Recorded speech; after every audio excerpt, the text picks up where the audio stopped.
आज हम बात करेंगे बिहार के कोयरी समाज का नेता कौन।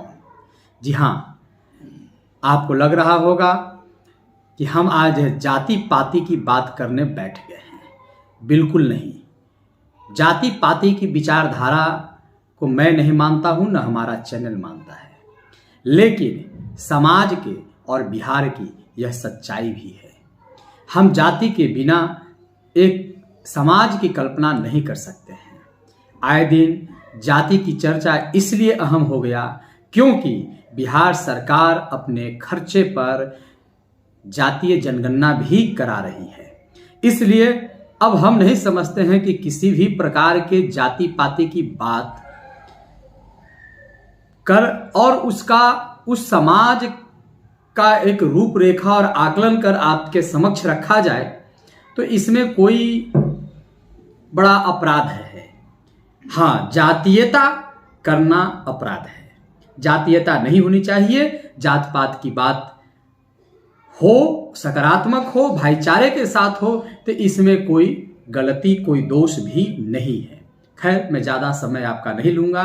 मैं आज इसलिए जाति की चर्चा कर रहा हूँ और वह भी कोयरी समाज की, क्योंकि बिहार की पूरी राजनीति कोयरी समाज के इर्द गिर्द अभी चल रही है। आप यूं कह सकते हैं कि बिहार की राजनीति के धुरी में कोयरी समाज है। जी हाँ, आप समझ गए होंगे कि हम इशारा कर रहे हैं उपेंद्र कुशवाहा और उपेंद्र कुशवाहा के प्रकरण का।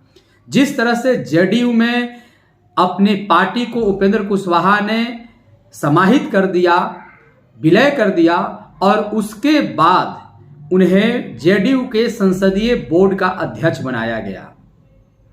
कुछ दिन पहले ही उपेंद्र कुशवाहा ने प्रेस कॉन्फ्रेंस कर कहा कि यह जेडीयू का जो संसदीय बोर्ड का अध्यक्ष है वह सिर्फ झुनझुना है और कुछ नहीं है। संसदीय इसलिए झुनझुना है क्योंकि संसदीय बोर्ड के अध्यक्ष संसदीय बोर्ड के सदस्य को भी नियुक्त मनोनीत नहीं कर सकता है। यह अधिकार नहीं है। जेडीयू के संविधान में यह अधिकार है सिर्फ और सिर्फ राष्ट्रीय अध्यक्ष को। इसलिए उपेंद्र कुशवाहा अपने को उपेक्षित समझ रहे थे और उन्हें लग रहा था कि राजनीतिक हाशिए पर उन्हें ढकेलने का भरसक साजिश किया जा रहा है। अब जब उपेंद्र कुशवाहा मुखर हुए हैं नीतीश कुमार के विरोध में, तो विरुद्ध नीतीश कुमार के एक मंत्री हैं, हालांकि वो राजद कोटे के मंत्री हैं, आलोक मेहता। अब कोयरी समाज को अपने कंधों पर सवार करना चाहते हैं, उसकी बागडोर खुद खींचना चाहते हैं और कुशवाहा का नेतृत्व जैसे पिछले कई वर्षों से उपेंद्र कुशवाहा संभाल रहे थे, उस बागडोर को, उस नेतृत्व को आलोक मेहता लपकना चाहते हैं। सिर्फ आलोक मेहता ही नहीं,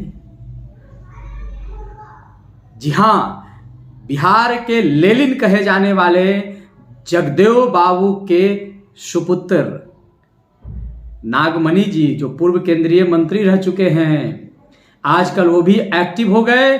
और आज मैं इसलिए भी खास करके बात कर रहा हूं कि आज जगदेव बाबू का जन्म दिवस है। अमर शहीद जगदेव बाबू का जन्म दिवस है। बिहार में और देश के कई जगहों पर उनका जन्म दिवस मनाया जा रहा है।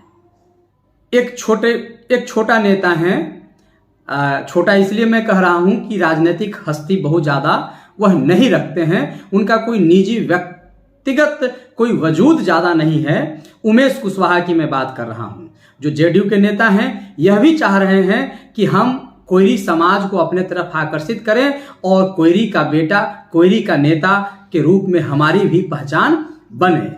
लेकिन जन प्रहरी का एक छोटा सा सर्वे है और उस सर्वे में साफ दिख रहा है कि कोयरी समाज, कुशवाहा समाज आज भी यथावत रूप से उपेंद्र कुशवाहा के साथ ही है। इसलिए नीतीश कुमार से और जेडीयू से कुशवाहा को जाना हो सकता है कि नीतीश कुमार को और जेडीयू को व्यक्तिगत रूप से, निजी रूप से नुकसान हो। कुशवाहा बहुत आसानी से जाने वाले नहीं है। वह अपनी हिस्सेदारी की बात कर रहे हैं। अब हिस्सेदारी और हक की लड़ाई है। देखना है आगे हक की लड़ाई में नीतीश कुमार और उपेंद्र कुशवाहा में किसको क्या मिलता है। फिर नए वीडियो नए विषय के साथ आपके सामने हाजिर होऊंगा। अभी इजाजत दीजिए। जय